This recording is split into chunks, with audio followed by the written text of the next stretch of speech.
嗨，大家好，我是躺平叔，今天是2026年8月25号。这一期咱们聊个热点话题。20年前也就是2006年，南京市民彭宇他在公交车站，见到一位老人跌倒，然后他就把老人扶起来，并且将其送往医院，而且還垫付了200塊錢醫藥費。最後老人的家屬認為是彭宇下車的時候把這個老人撞倒的，要求彭宇賠償13萬。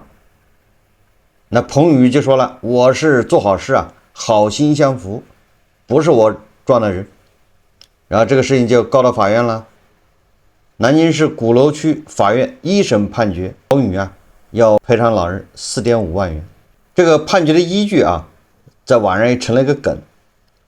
法官說如果不是你撞的，你為什麼要去扶？你扶了，為什麼還要去墊付醫藥費？這個誅心之問讓彭宇啞口無言。結果這個判決影響深遠為什麼說這個呢？8月17號，在湖南衡陽祁東縣虹橋街道，一位叫肖愛華的女士她經營了一個棋牌室，規模不大我看裡面就放了四張桌子，麻將桌，棋牌室。8月17號這天中午12點多，不到1點的時候通過這個監控錄像棋牌室裡面有監控錄像顯示有一名老人就進了他的棋牌室，坐在他那個棋牌室門口一個椅子上。這個時候一切都正常這邊老人坐在這個椅子上面，我看他手裡好像拿了一瓶水，然後他呢坐在椅子上，他進這個棋牌室的時候和坐在椅子上剛開始好像都沒有什麼問題，而且還翹了個二郎腿，不停地拿手摸頭髮，摸頭然後這個時候那個肖愛華這個店主他坐在吧台那兒，正在刷手機，剛才是在刷抖音，不知道聽什麼抖音一切都正常。大概3-4分鐘以後，4分鐘左右吧，這時候店裡面又來了一個男的，這男的不知道是誰他們之間發生對話，不是跟這個老人是跟那個店主如果有，因為他是方言我聽不太懂，那個聲音也比較小，如果有湖南衡陽的如果能聽懂的可以說一說他們說了些啥。那個男的進來之後跟店主好像溝通了一下之後呢，那男的就在那個收拾那個棋牌桌。這個時候這個女的店主他就走到門口，那個老頭坐了椅子，他坐他的對面。這個時候這個肖愛華就發現了不大正常。實際上我已經看到了通過視頻，大家這個視頻13分鐘，大家自己在網上找着看去這個肖愛華在跟這個進來的那名男子對話的時候那個老人實際上有幾次想站起來站不起來，很明顯的。然後這個時候這個肖愛華因為在跟別人說話，他沒看到這些。後來肖愛華他是背這個包的嘛，那個店主他就走到門口，才坐在那個老人對面的椅子上一坐，才發現不對，那老人頭已經耷拉下去了。然後肖愛華趕緊上去問但是應該是問因為他說話我聽不懂，大概問你怎麼了，然後一看他就喊，然後那個後來進來那個男的趕緊跑過去然後這個時候這個店主小大概就去扶這個老人他具體是什麼動作什麼意思咱也不知道。總之這個老人呢，因為這個時候失去意識知覺了，恐怕就是你一碰他就倒了。後來那個肖愛華那個老人倒地的時候，肖愛華也倒了，但是就是扶着他的沒有說摔在地上。那個椅子我感覺是肖愛華這個店主想把他抱起來，想把他就是扶着他站起來。後來他們就把他移到這個門外，當然根據後面報道說移到門外是這個店主聽別人說的，移到門外通風。為什麼移到門外？移到門外是因為通風。就在這個時候他們就趕緊打110，那個男的馬上就拿電話打，而且電話還正在撥的時候把這個時候來個女店員這個男的把電話交給那個女店員，讓那女的打，他再就幫這個店主肖愛華去這個處理這個老人一起幫他，就這麼個過程。然後那個人把老人搬到門口之後躺在門口的地上然後這個大概4-5分鐘之後，救護車來了。救護車來的时候，这個老人呢還有呼吸啊，正常，就是還是活的。然後據說到了醫院之後啊，老人經搶救無效離世，就這麼個事。那這個老人的家屬呢，就找到店家，說要賠10萬，理由是什麼呢？理由說這個老人在你店裡面，啊，你要不動他就沒事。大概這意思啊，你動了他，所以你實行了你救護這個義務，所以跟你有關係，你得賠10萬。但是這個都是媒體報道的啊，因為說的都不是很詳細。後來他們就經過這個轄區派出所調解，這個店主肖愛華答應一次性支付1.9萬元，而且標注了這1.9萬元不是責任，是一種叫人道主義賠償的這意思啊，幫扶。雙方簽訂了協議，承諾不再追究。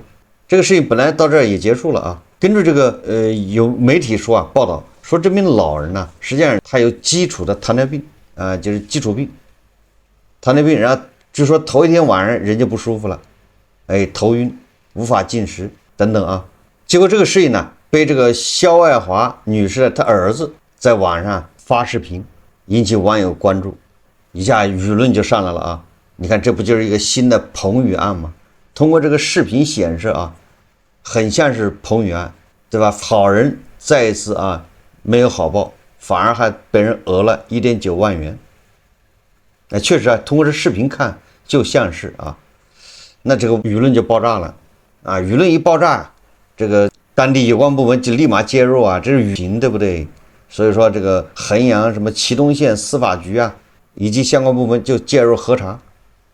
警方就調閱監控，司法所核实病例後啊，經過核查，明確表明啊，老人的離世是自身基礎疾病所致啊，店家肖愛華屬善意救助，無任何過錯，不承擔法律賠償責任。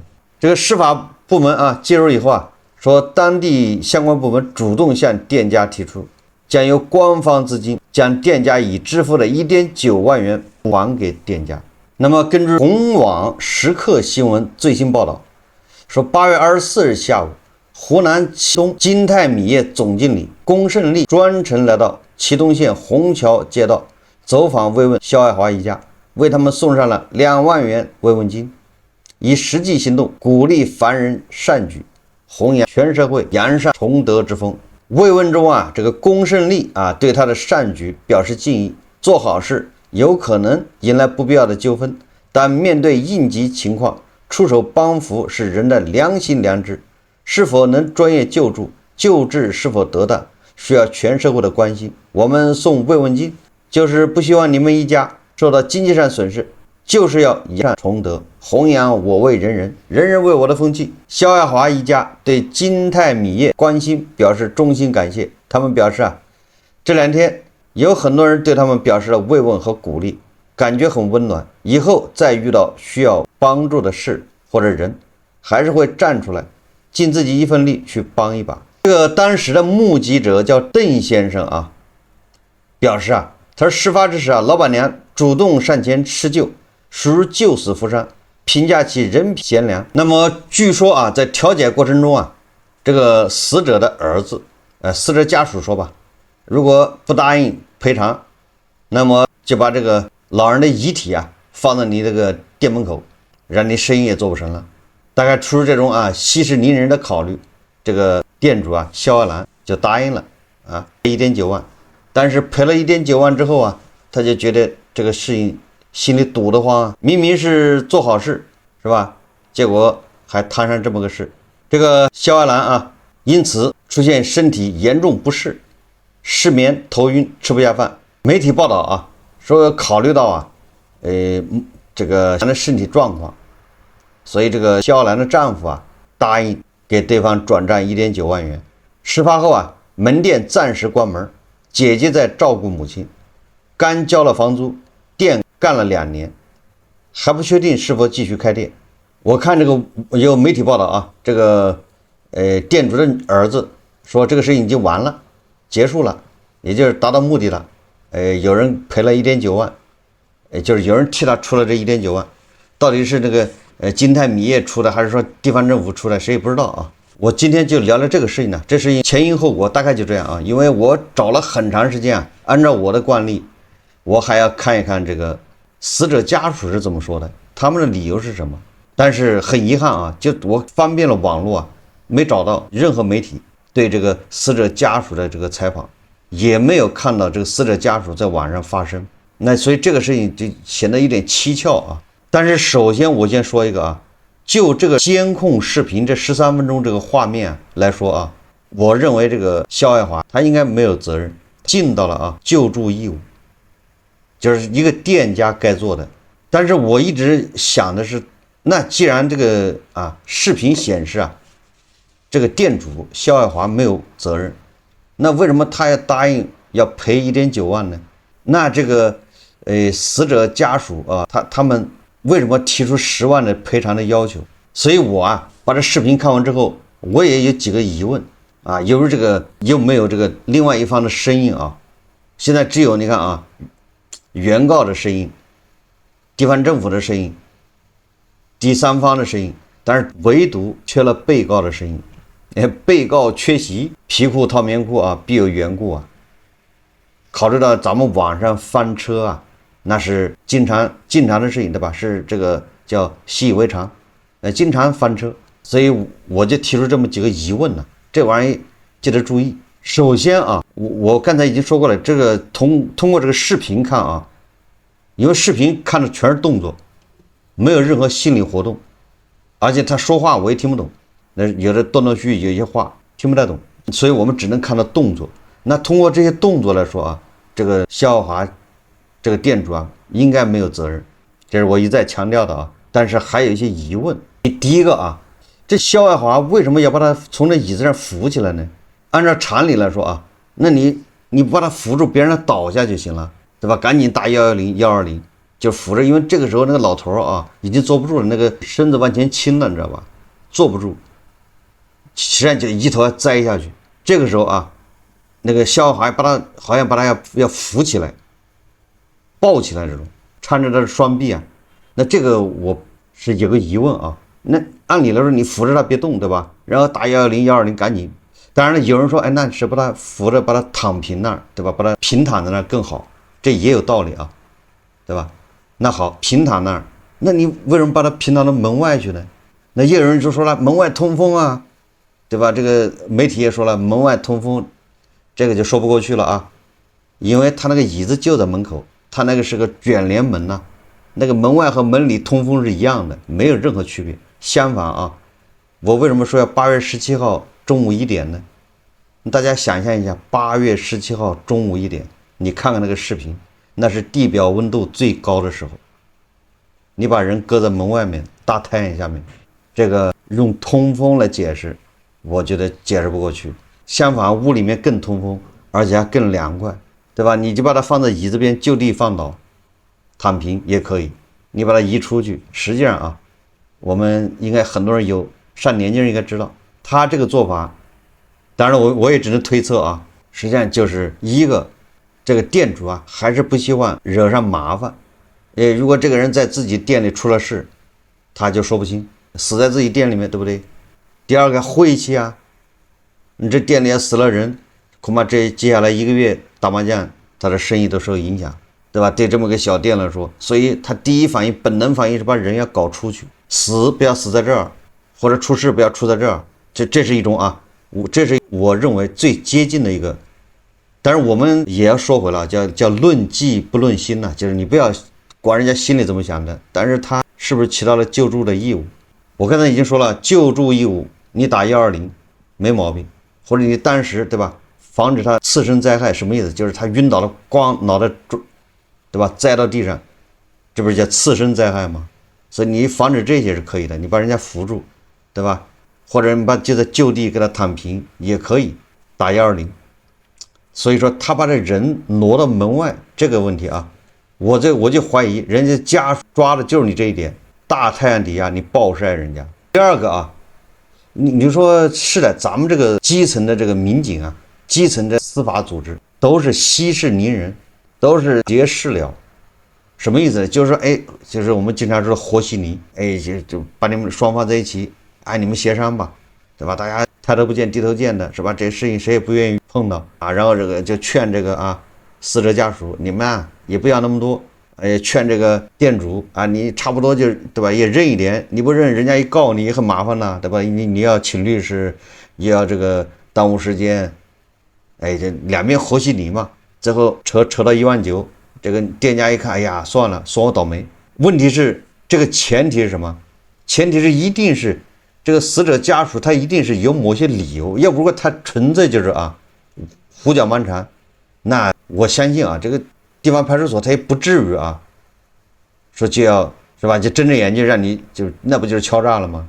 也就是說啊，對方一定有他說得出口的理由，而且這個理由似乎啊也能拿出來说道。我的意思就是，否则的話，警察也不敢是吧？明目张膽就偏袒这個死者家屬，獅子大開口就要錢啊！這他一定是有某些理由能夠拿出來掰扯。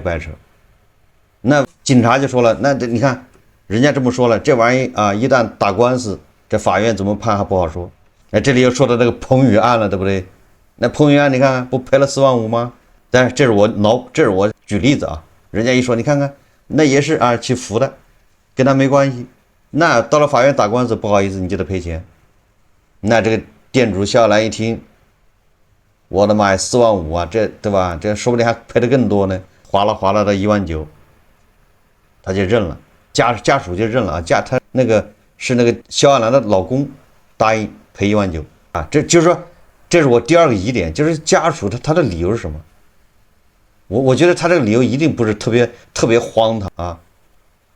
一定是形式上能站住隻腳就這意思啊。第三個呢，就是說，那你調解對吧？調解把這個調解書一簽，那就是法律文書啊，雙方只要達成一致，而且說了啊，1.9萬是叫什麼？叫人道主義幫扶，責任不在這個肖亞蘭。那既然調解結束了，為什麼他兒子又把這個搞到網上去呢？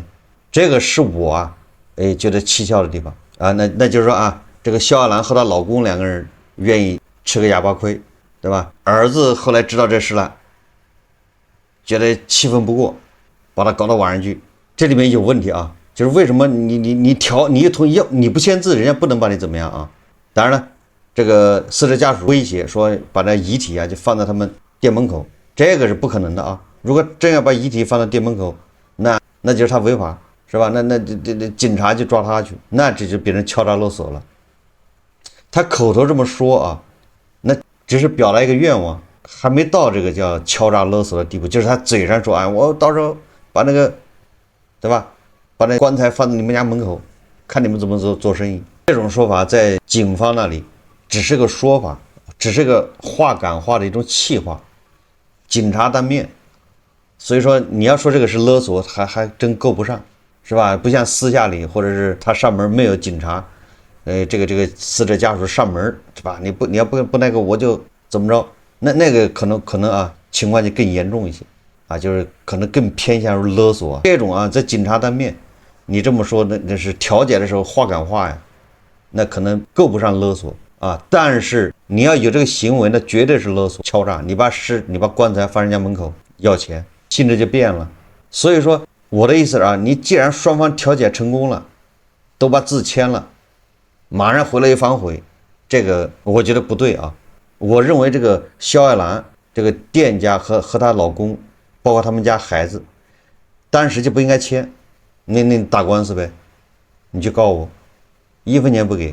那個時候我把這個發到網上去，就記住了啊，就那個時候我就把它發到網上去。你這視頻監控視頻是隨時可以取的，對不對？你為什麼8月17號的事情搞到24號才搞到網上去？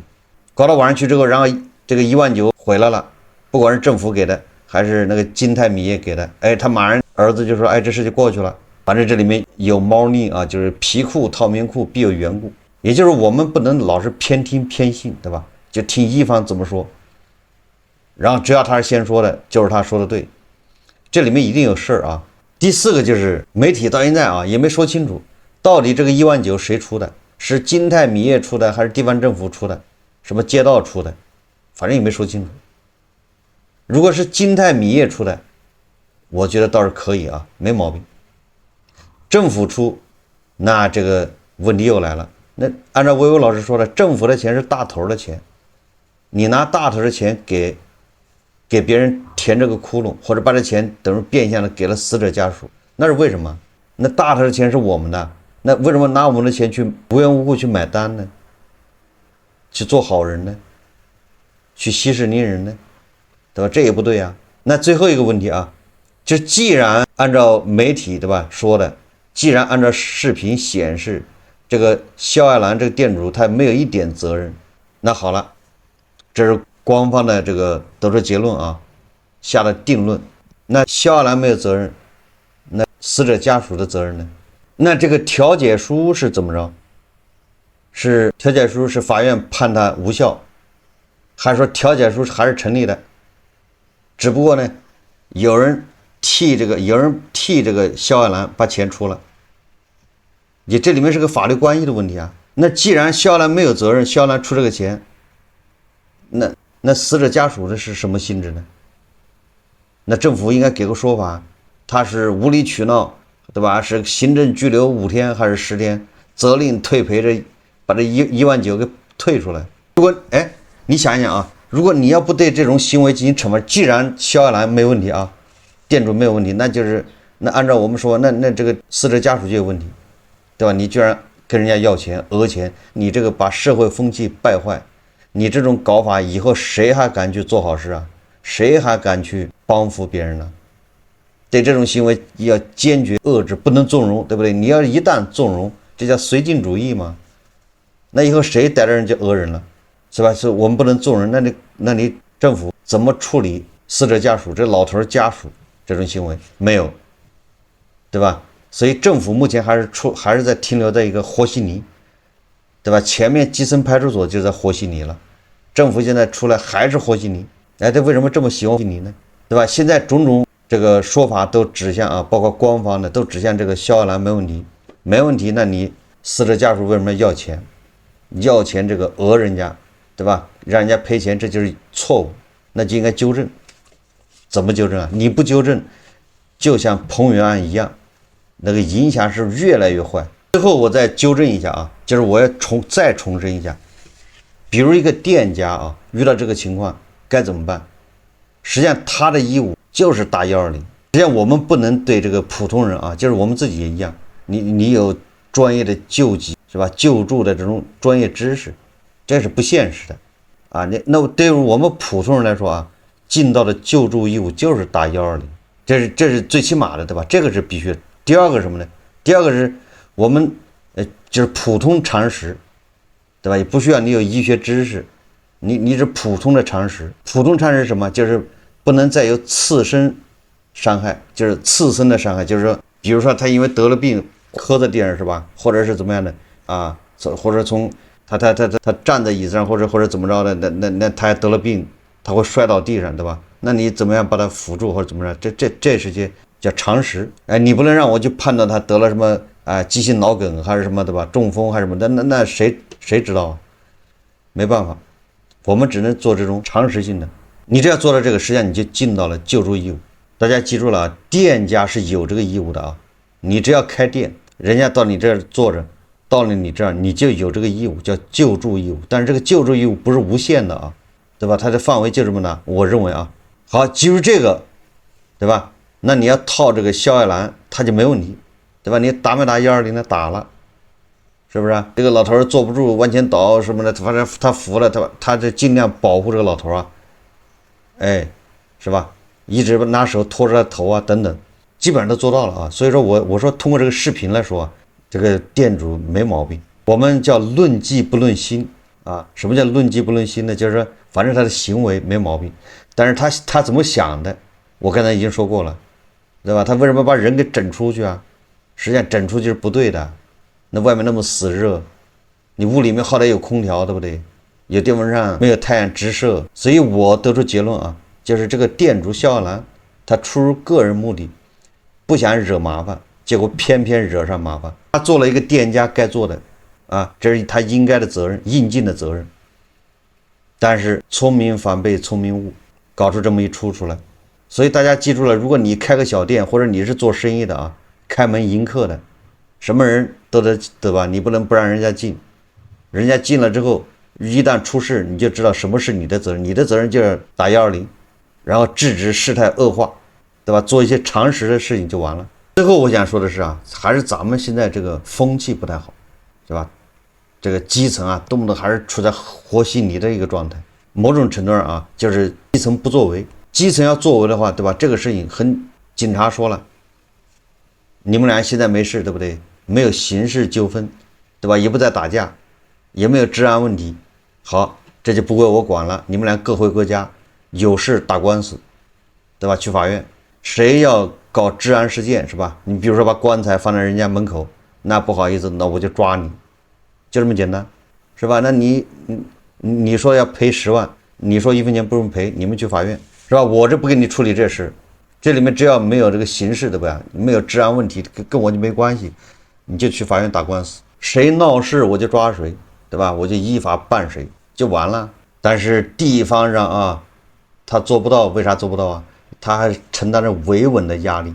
一旦這個事情搞大了、激化了，因為湖南的地方啊，衡陽那就估計是宗族勢力也不小啊，隨便一個家可能能糾集幾十個人是可以的啊。一旦搞大了，你這基層警察又要擔責任，所以他就沒有辦法，他只能和稀泥，希望你們雙方都，對吧，都能退一步，這事情過去吧，都過去了，我就能過去，否則我過不去啊。所以說，為什麼我們老是出現這種稀奇古怪的事情？就是實際上司法到了下面是無能為力，誰鬧，對吧？誰有勢力，誰占便宜，講理的占不了便宜，好人總是要吃虧，無理攪3分的，到哪兒都能占點便宜。哎，這個我是親身經歷的啊。我記得我有一次那個做節目說過啊，我在一家 4S 店把車去維修嘛，對吧？大家在大廳裡坐着，你想呀，4S 店裡面，那對吧？你能買幾十萬的車的人，都是好歹是有點素質的啊。大家都沒有什麼喧嘩呀、大吵大鬧的，說話都是輕聲細語的。結果突然一個老頭是北京人啊，因為他的一口北京腔嘛，那個音高了8度，突然在大廳裡尖叫，你知道吧？大喊：“经理出來！你們丫的就啊在那等，然後一会兒來了好多那個。”就是他們的經理呀，什麼頭頭腦都來了，哎呀，就在那一個勁的給他勸他啊，哎，把他請到裡面，這消氣啊。大概那老頭就說那個我說人家維修的時候啊，他跑去看了。你說老頭也是啊，我像我們人維修一般都不看是吧？那自己找地方在那休息去了。他去看他那個車怎麼維修的，結果那個維修工恐怕就是糊弄嘛，或者沒怎麼認真。老頭看見了，老頭只大發雷霆罵那個 4S 店人趕緊來給他消氣，答應他這個答應那個，又給他送這個送那個，你知道吧？那老頭不依不饒。那是哎，你像我們這種啊，如果遇到問題，这個你對吧？他就跟你好好談，完了你也不鬧，对不对？你不鬧講理，對吧？最後你啥也得不着。最後人家哎道個歉，哎不好意思啊，真的我們這個修理工啊或者怎麼着就完了。你講理嘛，對不對？那不講理，像那老頭那種的，對吧？就是一鬧上來就。人家馬上就都得答應他，叫息事寧人，要不然老頭在那鬧一下午，那完了，他這一下午是不是怎麼弄啊？這是一個例子之一啊，就是還遇到好多事，就是你這樣恨，对吧？你這樣那個擺出一副叫潑皮牛二或者那種精神出來，那立馬人家就得讓你，所以形成了一個這個社會，就是好人講理的，你得不到好報啊，你肯定得吃點虧，反而在那種耍潑，對吧？撒潑耍賴的。哎，他就占盡了便宜，占盡優勢，這個歸根結底都是啊，奔着維穩、息事寧人這一套，多一事不如少一事啊。好，這就是我啊對這個事情的一個看法，對吧？這個事情唯一啊不完美的地方，對吧？就是缺少了死者家屬的聲音，他應該站出來說一說我的理由是啥，為什麼要這錢，對吧？既然你都敢張口要這10萬，你為什麼不敢說呢？怕什麼？把自己理由說出來，对不對？好，這期節目我們就聊到這裡，感謝大家收看。如果喜歡我的節目，歡迎訂閱、點讚、評論，謝謝大家。